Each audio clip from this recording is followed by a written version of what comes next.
तो इस वक्त अहम खबर है, आपको बता दें कि सूत्रों के हवाले से एक बड़ी खबर यह है कि हाईकोर्ट के आदेश के खिलाफ सुप्रीम कोर्ट जा सकते हैं राजस्थान विधानसभा के स्पीकर। वहां के जो अध्यक्ष हैं सीपी जोशी, राजस्थान के स्पीकर सुप्रीम कोर्ट जा सकते हैं, ये सूत्रों से खबर आ रही है। 24 जुलाई को आपको बता दें कि राजस्थान हाईकोर्ट को जो है अपना फैसला सुनाना है। कल जो है सारी दलीलें पूरी हो गई थी और 24 जुलाई तक के लिए फैसला जो है उसको रिजर्व कर दिया गया था। यहाँ पर पायलट और गहलोत खेमा यानी स्पीकर की तरफ से यहाँ पूरा मामला जो है हाईकोर्ट में चल रहा था। आशीष भार्गव, शशांक हमारे साथ जुड़ चुके हैं सुप्रीम कोर्ट से जुड़ी जानकारी के लिए। और 24 जुलाई को फैसला आना है, लेकिन आप देखिए कि फ्राइडे को पहली सुनवाई हुई आशीष, उसके बाद 3 दिन ये सुनवाई चली, उसके बाद अब फैसले को 24 जुलाई तक कर दिया गया। कुछ ही देर में उनकी प्रेस कॉन्फ्रेंस की भी बात कही जा रही है सीपी जोशी की, लेकिन ये जो डिले है इसके खिलाफ कि वो डिस्क्वालिफिकेशन से बचने के लिए ये जो डिले हुआ है हाईकोर्ट की तरफ से, इसके खिलाफ ये बात आ रही है कि वो जा सकते हैं। और हम कल इसका जिक्र भी कर रहे थे कि कहीं ना कहीं जिस तरीके से हाईकोर्ट ने बातें कही हैं वो ऐसा लग रहा है कि उन कुछ सवालों के जवाब नहीं मिल पाए हैं कि अयोग्यता क्या विधानसभा सत्र के बाहर वो ठहराई जा सकती है, यह आदेश दिया जा सकता है। तो क्या कुछ अंदेशा है? जी देखिए शशांक, यहाँ पर पूरे फैसले को चुनौती नहीं दी जाएगी। हमें ये समझना चाहिए कि अभी एक फैसला रिजर्व है, जब तक वो फैसला नहीं आता आप कैसे चुनौती दे देंगे। दूसरी बात है कि 24 जुलाई में अब 2 ही दिन बचे हैं, कल का दिन बीच में है। इसके अलावा यहाँ पर चुनौती जो दी जाएगी वो सिर्फ एक लिमिटेड इश्यू पर दी जाएगी कि जो हाई कोर्ट ने रिक्वेस्ट की, यानी रिक्वेस्ट ही की है लेकिन वो एक आदेश की तरह बाइंडिंग हो गया कि स्पीकर को कि वो 24 जुलाई तक अयोग्यता पर सचिन पायलट और 18 जो विधायक हैं उनकी अयोग्यता पर अपना फैसले को टाल दें। तो इस लिमिटेड इशू पर स्पीकर जाने की तैयारी कर रहे हैं सुप्रीम कोर्ट, क्योंकि अभी तक के जो सुप्रीम कोर्ट के जो आदेश हैं उनके मुताबिक जब स्पीकर नोटिस जारी करता है तो उस स्टेज पर कभी भी किसी भी अदालत ने, चाहे सुप्रीम कोर्ट ही क्यों ना हो, कभी भी दखल नहीं दिया है। ये चीज बार बार अभिषेक मनु सिंह भी कह रहे थे, देवदत्त कामत कह रहे थे हाई कोर्ट में सुनवाई के बाद कि अभी ये प्रीमेच्योर है, क्योंकि जब तक अयोग्यता पर स्पीकर फैसला नहीं दे देते इसमें अदालत दखल नहीं दे सकती। स्पीकर सदन का मास्टर है और इस स्टेज पर ये एक तरह की सदन की ही कार्रवाई है और इसमें दखल नहीं दिया जा सकता, जैसा कि उन्होंने 212 के मुताबिक बताया था। तो यहाँ पर सिर्फ और सिर्फ जो शिकायत हाई कोर्ट से है फिलहाल वो स्पीकर की इतनी है कि हाई कोर्ट उनको कैसे ये कह सकता है कि वो आगे की कार्रवाई डिस्क्वालिफिकेशन पर ना करें। तो ये एक संवैधानिक मुद्दा है जिसको लेकर वो जा रहे हैं। ये एक लिमिटेड इश्यू है, लेकिन आप ये समझिए 24 जुलाई को जो फैसला आएगा निश्चित तौर पर वो भी चैलेंज होगा, चाहे वो किसी के भी पक्ष में वो फैसला आए। दोनों पक्षों में से जो भी उस फैसले से प्रभावित होगा, जिसके पक्ष में वो फैसला नहीं आएगा वो निश्चित तौर पर सुप्रीम कोर्ट जाएगा। तो लेकिन ये एक संवैधानिक मुद्दा है कि हाई कोर्ट ने एक ऐसे स्टेज पर स्पीकर को कहा है कि वो 24 जुलाई तक अपने फैसले को टाल दें, कार्रवाई ना करें। ऐसी स्टेज पर, जिस स्टेज पर अभी तक देश के इतिहास में कभी भी किसी ने भी अदालत ने ऐसा कदम नहीं उठाया है, स्पीकर को नहीं रोका है। तो ये एक लिमिटेड संवैधानिक मुद्दा है जिस पर वो अदालत जाने की, सुप्रीम कोर्ट जाने की तैयारी कर रहे हैं हाई कोर्ट के फैसले के खिलाफ। जी आशीष, बहुत बहुत शुक्रिया इस पूरी जानकारी के लिए। तो यहाँ पर शशांक, जैसा कि आशीष बता रहे हैं कि 24 जुलाई को जो हाईकोर्ट का फैसला आएगा, जिसके भी खिलाफ आएगा, जाहिर सी बात है वो सुप्रीम कोर्ट का दरवाजा खटखटाएगा। बहरहाल आपसे कुछ ही देर में सीपी जोशी जो है एक प्रेस कॉन्फ्रेंस भी करेंगे, उसका भी रुख करेंगे। लेकिन यहाँ बता दें कि सचिन पायलट ने अपने ऊपर बीजेपी में जाने के लिए पैसे की पेशकश करने का जो आरोप लगाने वाले कांग्रेस के विधायक हैं उनको कानूनी नोटिस भेज दिया है। पायलट ने विधायक गिरिराज मलिंगा को ये नोटिस भेजा है और ये कहना है पायलट का कि विधायक ने उनके खिलाफ झूठे और द्वेषपूर्ण बयान दिया था। बिल्कुल, और पायलट ने उनसे कांग्रेस छोड़कर बीजेपी में जाने के लिए 35 करोड़ की पेशकश की थी, ये आरोप लगाया था एक दिन पहले और इसी पर ये पूरा जवाब आया है।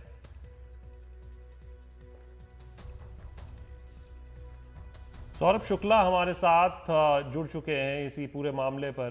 सौरभ, एक चीज तो है, अगर आप देखें तो निकम्मा, नाकारा, भोले शक्ल पे मत जाइए, हैंडसम और इंग्लिश बोलने वाला अच्छा नहीं होता राजनीतिज्ञ, ये सारी बातें, और 18 महीने बात नहीं, ये सारी बातें निकल कर सामने आती हैं। उसके बाद अब ये बात सामने आती है, कहीं ना कहीं जो खटास है वो तो एक चरम पर है ही, लेकिन जब इस तरीके का आरोप लगता है, अगर आप देखें सचिन पायलट खेमे से कभी भी ये बात क्लियर बार बार की गई है कि वो बीजेपी में नहीं जाएंगे।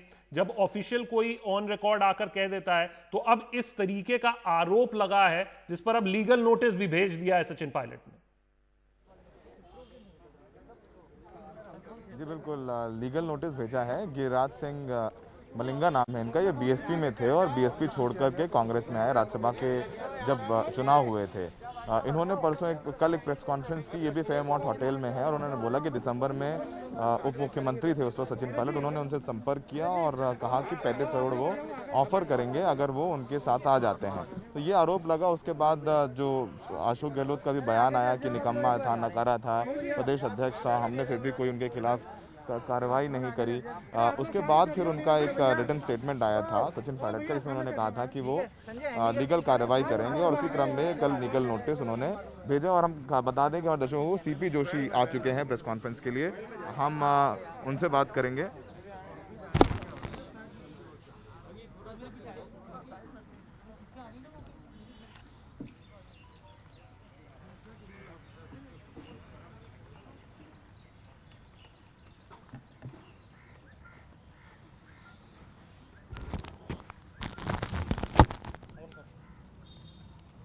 करें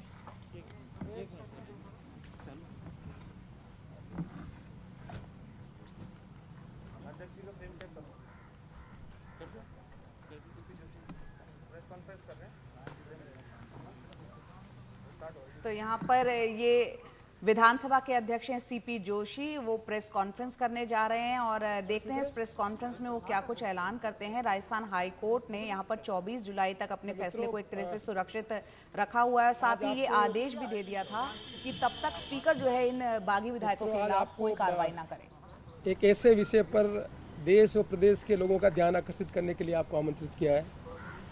आप सब जानते हैं कि इस देश में संसदीय लोकतंत्र में जो कॉन्स्टिट्यूशनल अथॉरिटी है उनके रोल डिफाइन है, और कॉन्स्टिट्यूशनल अथॉरिटी में पार्लियामेंट्री डेमोक्रेसी में किसी भी पार्टी का चुना हुआ प्रतिनिधि उस पोजीशन को ऑक्यूपाई करता है, चाहे प्राइम मिनिस्टर हो, चाहे राष्ट्रपति हो, चाहे विधानसभा का अध्यक्ष हो। ये सब किसी न किसी पॉलिटिकल पार्टी के चुने हुए प्रतिनिधि होते हैं।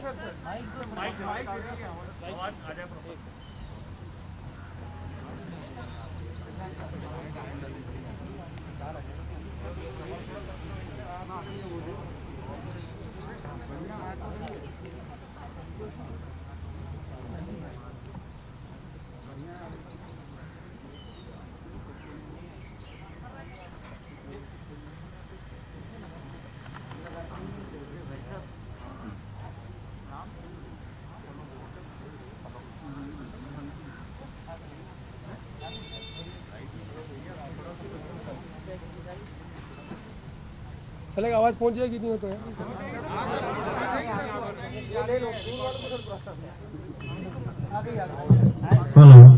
उसके बाद वॉल्यूम कम, हेलो आवाज कम करना।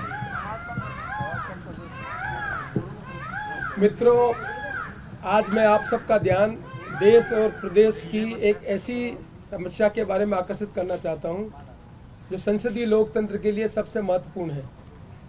संसदीय लोकतंत्र में चुने हुए प्रतिनिधि अपनी अलग अलग भूमिका का निर्वहन करते हैं। किसी भी पार्टी का चुना हुआ प्रतिनिधि जब उसको बहुमत मिलता है तो उस पार्टी का नेता प्रधानमंत्री बनता है, राष्ट्रपति बनता है, मुख्यमंत्री बनता है, सदन को चलाने के लिए स्पीकर बनते हैं, विधानसभा में, लोकसभा में। इस संसदीय लोकतंत्र की एक परंपरा जिसके अंतर्गत हम अब देश का गवर्नेंस करते हैं। तो जो कॉन्स्टिट्यूशनल अथॉरिटी है उस अथॉरिटी की रोल डिफाइन है कि कौन सी अथॉरिटी कौन सी रोल की भूमिका का निर्वहन करेगा। आपको याद होगा कि आयाराम गयाराम के कारण कॉन्स्टिट्यूशन में अमेंडमेंट किया गया था, और कॉन्स्टिट्यूशन में अमेंडमेंट करने के बाद ये कॉन्स्टिट्यूशन बेंच के पास गया कि ये कानून बनाने का जो काम संसद ने किया है वो कानून सम्मत है कि नहीं है, इसकी जांच करने का काम सुप्रीम कोर्ट ने किया। और सुप्रीम कोर्ट ने 92 में कोई तो कोहन के केस में ये एस्टेब्लिश किया कि भाई जो डिस्क्वालिफिकेशन का काम है वो किस तरह से होगा और उसमें किसको अधिकार है, और वेल डिफाइंड करके इसमें कहा कि स्पीकर को इसमें अधिकार है और कोई भी कोर्ट स्पीकर जब तक निर्णय पर नहीं पहुंचे उसके बीच में इंटरवीन नहीं करेगा। ये कॉन्स्टिट्यूशन बेंच का फैसला है और आज दिन तक 92 से लगाकर आज तक ऐसा कोई एक भी उदाहरण नहीं है जहां किसी कोर्ट ने इस तरह के मामले में कोई निर्णय बदला हो। और यही हमारी संसदीय लोकतंत्र की ताकत है कि लोकसभा और विधानसभा कानून बनाती है, सुप्रीम कोर्ट उसका इंटरप्रिटेशन करती है और सुप्रीम कोर्ट इंटरप्रिटेशन करने के बाद जो कानून बनता है उस कानून की मान्यता सबको मान्यता होती है। ये संसदीय लोकतंत्र की सबसे बड़ी ताकत है। 92 में जिस कॉन्स्टिट्यूशनल बेंच ने यह फैसला कर दिया कि एंटी डिफेक्शन बिल का कौन फैसला करेगा और कैसे फैसला होगा, उसमें बिल्कुल वेल डिफाइन है कि स्पीकर ही इसका फैसला करेगा। उसके बाद की और जजमेंट आए, उस जजमेंट में आपने देखा होगा कि चाहे राजेंद्र राणा का जजमेंट हो, चाहे उत्तराखंड का जजमेंट हो, चाहे अभी लेटेस्ट मणिपुर का जजमेंट हो, कितने ही जजमेंट उठा के देख लें, हर जजमेंट में एक ही बात की गई है कि जो स्पीकर का फैसला डिस्क्वालिफिकेशन में वो क्वेश्चनेबल नहीं है। हाँ, ये बात जरूर उन्होंने कही है कि जुडिशियल रिव्यू, निर्णय लेने के बाद कोई जुडिशियल रिव्यू है, रिव्यू करने का अधिकार कोर्ट को है। पर ये पहली बार कॉन्स्टिट्यूशनल जो अथॉरिटी है वो अथॉरिटी कैसे फंक्शन करे, उस फंक्शन को भी हमारे जो चुने हुए साथी सरकमवेंट करना चाहते हैं कानून के अंतर्गत। एक नोटिस देना स्पीकर का काम है, निर्णय पर पहुंचना नहीं है। निर्णय पहुंचने की तो एक प्रक्रिया है। कोई भी विधानसभा में दल का जो नेता है, कोई सदस्य नियम कानून के अंतर्गत कोई एप्लीकेशन स्पीकर को दे तो स्पीकर को अपने नियम जो लिखे हुए हैं किस तरह के डिस्पोज करेंगे, उस नियम के अंतर्गत जानकारी लेने का अधिकार है कि ये हमारे पास कहिए आपको इसमें क्या बोलना है। It is only show cause notice. Show cause notice के बाद इसमें निर्णय नहीं हुआ है कि निर्णय क्या करना नहीं करना, ये भी अभी फैसला नहीं हुआ है। दुर्भाग्य से हमारी जो जुडिशरी है उसको सरकमवेंट करके, the word I am using circumvent करके, क्योंकि आपने देखा होगा कि जो रिट पिटीशन पेश की गई थी उस रिट पिटीशन में डेलिबरेटली जो कंप्लेनेंट थे chief whip of the party उनको पार्टी नहीं बनाया गया। फिर उसको सिंगल बेंच से डबल बेंच लेने के लिए जो एक constitution already amended, constitution bench से ऑलरेडी अमेंडेड चीजें हैं, अप्रूव्ड है, मतलब जो भारत के कॉन्स्टिट्यूशन जो अमेंडमेंट किया गया जिसको सुप्रीम कोर्ट की कॉन्स्टिट्यूशन बेंच में अपील कर दिया, उस कानून को भी सरकमवेंट करके डिस्कस करने का उसमें पार्ट बनाया गया। ये सब जो प्रयास किया जा रहा है, ये प्रयास संसदीय लोकतंत्र के लिए खतरा है, क्योंकि संसदीय लोकतंत्र में यदि एक संस्था दूसरे संस्था के जो रोल डिफाइन है उस भूमिका का सरकमवेंट करके अपने प्रभाव करने की जो कोशिश की जाती है, वो संसदीय लोकतंत्र के लिए खतरा है। मैं मेरिट में नहीं जाना चाहता कि मेरा काम भी नहीं है। कोर्ट में अभी हमारे वकीलों ने, जो हमारे विद्वान वकील हैं, उन्होंने अभी ये सब बातें अपने सामने कही, आप सब जानते हैं, उन बारे में मैं नहीं जाना चाहता। मेरी जो कंसर्न है, आपने देखा होगा कि जब मैं विधानसभा का अध्यक्ष बना तब मेरी पूरी कोशिश रही, by my deeds my action, कि भाई विधानसभा के अध्यक्ष की गरिमा का पद बना रहना चाहिए और विधानसभा का गरिमामय जो स्थिति वो बनी रहनी चाहिए। और आज भी मैं इस विचार का हूँ कि विधानसभा के अध्यक्ष की जो भूमिका कॉन्स्टिट्यूशन में प्रोवाइड है, जो अथॉरिटी के बारे में सुप्रीम कोर्ट के जजमेंट हो चुके हैं, उस के जजमेंट के अंतर्गत ही विधानसभा अध्यक्ष की भूमिका का निर्वहन किया जाना चाहिए। ये किसी भी व्यक्ति को ये अधिकार नहीं है कि वो कोर्ट को सरकमवेंट करके उस लक्ष्य को प्राप्त करना चाहे, जिस लक्ष्य को करना चाहे, वो मैं समझता हूँ कि संसदीय लोकतंत्र के लिए ठीक नहीं है। इसलिए मैंने ये महसूस किया कि कोर्ट ने जो भी जजमेंट दिए उसका मैंने सम्मान किया। मुझे पहले कहा गया कि 21 तारीख को आज तक रखो, मैंने उसको भी स्वीकार किया गया। कल भी उन्होंने कहा, उसको भी मैं स्वीकार करता हूँ। लेकिन यदि ये स्वीकार्यता का मतलब ये है कि एक अथॉरिटी और दूसरी अथॉरिटी के रोल के डिफाइन करने में एनक्रोचमेंट होता है, तो ये बड़ा खतरा है संसदीय लोकतंत्र के लिए। इसलिए मैंने आज निर्णय किया कि मेरे काउंसिल को सुप्रीम कोर्ट में एसएलपी देने के लिए मैंने आज कहा है कि सुप्रीम कोर्ट में ये एसएलपी दे कि क्यों हम we are heading for a constitutional crisis. ये रोल डिफाइन है स्पीकर की और कॉन्स्टिट्यूशन में वो अथॉरिटी है। ऑथोरिटी अपने रोल को कैसे डिस्चार्ज करें, ये वेल डिफाइंड है। उस वेल डिफाइंड को अंतर्गत यदि सरकमवेंट करके अपने लक्ष्य को प्राप्त करने के लिए कोई निर्णय होता है तो ये उस ऑथोरिटी को डिमिनिश, कमजोर करने का काम है, जो संसदीय लोकतंत्र के लिए खतरा है। इसलिए हम कॉन्स्टिट्यूशनल क्राइसिस की तरफ बढ़े उससे पहले मैंने ये उचित समझा कि सुप्रीम कोर्ट के अंतर्गत एसएलपी दायर की जाए। मैं आशा करता हूं कि कोविड है, सुप्रीम कोर्ट भी अपने निर्णय करने के संबंध में उनके पास बहुत से केसेस हैं, पर ये जो कॉन्स्टिट्यूशनल क्राइसिस है, जिस क्राइसिस को सारे संसदीय लोकतंत्र के लोग देख रहे हैं, इसका निष्पादन करने के लिए ये आवश्यक है कि सुप्रीम कोर्ट में एसएलपी के संबंध में कॉग्निशन लिया जाए, जिससे ये फैसला हो सके कि एक ऑथोरिटी और दूसरी ऑथोरिटी की जो भूमिका है उसका संविधान के अंतर्गत जो एनविसेज किया गया है उस हिसाब से अपनी भूमिका का निर्वहन कर सके। और यही बात कहने के लिए मैंने आपको यहाँ आमंत्रित किया, और आप भी इसकी गंभीरता को समझेंगे कि कॉन्स्टिट्यूशनल ऑथोरिटी का सम्मान करना संसदीय लोकतंत्र के लिए आवश्यक है। जो संविधान हमने बनाया है उस संविधान में कॉन्स्टिट्यूशनल ऑथोरिटी में अलग अलग भूमिका होती है। आपने देखा होगा सीएजी है, इलेक्शन कमीशन है, कोर्ट में जज अपॉइंटमेंट होते हैं, जज पॉलिटिकल पार्टी जो सत्ता में होती है उनके लोग अपॉइंट करते हैं, जो जज बनते हैं वो भी किसी पॉलिटिकल पार्टी के कभी न कभी कोई वर्क रहते हैं। लेकिन हमने अपनी संवैधानिक व्यवस्था में जो कॉन्स्टिट्यूशनल ऑथोरिटी में जो आदमी जिस पद पर है, जो उसकी भूमिका का निर्वहन वेल डिफाइन है, जो उसको काम जिस ढंग से करना है, उसके हर निर्णय को हम मानते हैं, और यही लोकतंत्र की ताकत है। मैं आशा करता हूं कि विधानसभा के अध्यक्ष की गरिमा ये कोई व्यक्तिगत गरिमा का सवाल नहीं है। जितने भी हिंदुस्तान में ये स्पीकर्स हैं उन सब की भूमिका भी इससे डिफाइन होगी, इसलिए ये ज़्यादा आवश्यक है। और आपको ये भी स्मरण होगा कि मैंने विधानसभा अध्यक्ष की कॉन्फ्रेंसेज में इस मुद्दे को उठाया है। राजस्थान विधानसभा में भी मैंने यहाँ पर ये बात की है। तो मैं उन लोगों में हूँ जो संसदीय लोकतंत्र को ताकतवर देखना चाहता है। मैं उन लोगों में हूँ जो इस देश में जिसको जो जिम्मेदारी दी गई है वो जिम्मेदारी जो वेल डिफाइंड रोल है उसके अंतर्गत करे, उसको एक्सीड नहीं करे। और मैंने कोई एक्सीड करने का काम नहीं किया, सिंपल शो काज नोटिस दिया। सिंपल शो काज नोटिस देने का अधिकार भी यदि इस कॉन्स्टिट्यूशनल ऑथोरिटी के पास नहीं रहता है तो फिर कॉन्स्टिट्यूशन में जो एनविसेज किया गया उसका खतरा संसदीय लोकतंत्र को कमजोर करता है। इसलिए मैं आशा करता हूँ कि जो सुप्रीम कोर्ट में हमारे एसएलपी पेश हो रही है उस एसएलपी का कॉग्निशन होगा, और इस बारे में जो भी निर्णय होगा उस निर्णय को हम स्वीकार करेंगे। और निश्चित तौर पर आने वाले समय में ये एक लैंडमार्क जजमेंट होगा कि क्या संसदीय लोकतंत्र में मियर शो काज नोटिस देना ही जो अभी तक के सेट एग्जाम्पल हैं, नियम है, जितने जजमेंट प्रोनाउंस हुए उसके कन्फर्मिटी में या उसमें बाहर में।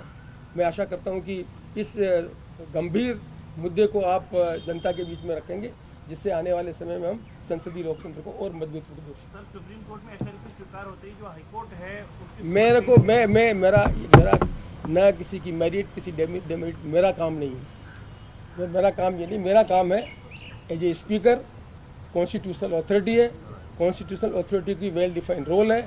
कोई भी मेरे पास एप्लीकेशन आती है उस एप्लीकेशन को डिस्पोज करने के लिए हमारे विधानसभा के नियम है, उन नियमों के अंतर्गत मैंने शो काज नोटिस दिया, दैट्स ऑल। मैं मेरिट ये मेरा काम नहीं है, ये काम कोर्ट का है जिनका उसके समय में कमेंट नहीं करूँ। सर हाईकोर्ट से भी स्पष्टीकरण मांगेंगे क्या आप? मैंने कहा ना कि जो भी इस पद की गरिमा को बनाए रखने के लिए जो भी आवश्यक कदम है वो कदम उठाना मैं उचित समझता हूँ, क्योंकि मैं ये मानता हूँ कि संसदीय लोकतंत्र में ऑथोरिटी की गरिमा बनाए रखना सबकी जिम्मेदारी बनती है, चाहे एक ऑथोरिटी हो चाहे दूसरी ऑथोरिटी, सबको सम्मान करना। सर बसपा विधायकों का मामला जो है वो लगभग मैं आपको बताया ना, 4 महीनों से लंबित है। सर बसपा विधायकों का जो मेरा नाम देव है सर। देव जी, आपको मालूम है जो मैंने अखबार में पढ़ा है, कोर्ट में जाएंगे, जो कोर्ट में उनको हमें जो बात कहनी हो उनके सामने रखेंगे। मैं आज की प्रेस कॉन्फ्रेंस को केवल मात्र आप जो भी मुझे प्रश्न पूछना चाहते हैं वो please confirm your questions about the constitutional authority and about any judgment if you let me know, जिस जजमेंट में ये कहा गया हो कि शो काज नोटिस की स्टेज पर ये चीज हो सकती है, या ऐसा कोई भी जजमेंट, लेटेस्ट जजमेंट भी मणिपुर का आया है, जिस मणिपुर के जजमेंट में भी स्पीकर निर्णय कर ले, उस निर्णय के बाद उसमें क्या कमी खामी है, ये सब चीज़ें उसमें डिस्कस की जा सकती है। लेकिन ये अजीब स्थिति बन जाए कि हम स्पीकर के पास शो कॉज नोटिस का जवाब नहीं दें और ये आर्ग्यूमेंट किया जाए, ये अपने पक्ष में किया जाए कि हम तो जाएंगे ही नहीं, तो फिर वो कॉन्स्टिट्यूशनल अथॉरिटी अपना फंक्शन क्या करेगी। इसलिए मैं समझता हूँ कि इसकी गंभीरता को समझने की आवश्यकता है। मेरिट में मेरा काम नहीं है, मेरिट में निर्णय करने का काम वो अपने अपने एडवोकेट का है, कोर्ट का है। मैं उस संबंध में कोई भी अपना बाकी हैं उनको जवाब देने के लिए वक्त वो 17 तारीख की है या जो आपने मैंने कोर्ट का सम्मान किया है। कोर्ट ने जो भी मेरे को कहा है मैंने उसके हिसाब से निर्णय लिया। पहले 21 तारीख को कहा तो 21 तारीख को माना, 24 तारीख को कहा, अभी 24 तारीख को माना। मैं कोर्ट के सम्मान करने वाला अध्यक्ष हूँ, पर साइमल्टेनियसली उसके जो खतरे हैं उस खतरे को भी जनता के सामने रखना मेरी जिम्मेदारी बनती है। संसदीय लोकतंत्र में यदि अध्यक्ष के रूप में मैं जो कुछ कानून समझ पाया, जो कुछ मेरी जिम्मेदारी निर्वहन करने के संबंध में मुझे जानकारी है, उसके जो खतरे नजर आ रहे हैं मुझे, उस खतरे के संबंध में जनता को विज्ञ करना भी मेरी जिम्मेदारी बनती है। मैंने कहा ना, मैं कोर्ट ने क्या कहा उसके जजमेंट के संबंध में कोई कमेंट प्रेस कॉन्फ्रेंस में नहीं। मेरा लिमिटेड, मेरा फिर आपसे निवेदन है, इसके लिए दूसरी प्रेस कॉन्फ्रेंस में मिलूंगा। अभी मेरा सिंपल एक ही मात्र बताया आपको, मैं विधानसभा अध्यक्ष के रूप में हिंदुस्तान में जितनी भी विधानसभाएं हैं, जो अध्यक्ष अपने कर्तव्य का निर्वहन एक कॉन्स्टिट्यूशनल अथॉरिटी के अंतर्गत करते हैं, उनके विधानसभा के नियम और कानून बने हुए हैं। नियम और कानून के अंतर्गत विधानसभा अध्यक्ष को हर एक के एक एप्लीकेशन देने का अधिकार है। उसके डिस्पोज करने के लिए एक सामान्य प्रक्रिया है कि जानकारी लेने का तरीका show cause notice. Sir, I am Arvind from Times Now. Sir, yesterday's order, High Court has said that once they have requested you and then they have added that it is directed. So whether you have gone against that order or this is an independent SLP to define your role from the Supreme Court. I have adhered to the judgment given by High Court in toto. Please listen it. But I am anticipating that what will be fallout of this. And in order to anticipate this, I have asked my counsel to put SLP in Supreme Court. अच्छा जी, अच्छा एक minute, अच्छा जी, क्योंकि उन्होंने संविधान में जो तो सीपी जोशी यहाँ पर स्पीकर राजस्थान विधानसभा वो सवाल उठा रहे हैं कि क्या उनके पास इतना भी अधिकार नहीं है कि वो एक शो कॉज नोटिस जारी कर सकें, और साथ ही उन्होंने कहा कि इस मुद्दे को लेकर वो सुप्रीम कोर्ट में जा रहे हैं।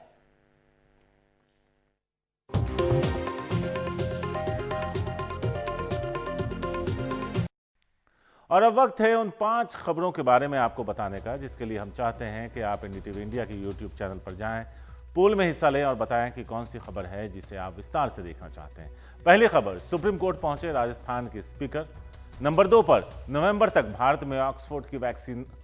नंबर 3 पर, दिल्ली की 1/4 आबादी संक्रमित, सीरो सर्वे में ये बात सामने आई। नंबर 4 पर, बिहार बाढ़ से बर्बादी, असम में 40 लाख प्रभावित। और आखिर में, यूएई में आईपीएल, सरकार की मंजूरी का इंतजार। फिलहाल नमस्कार।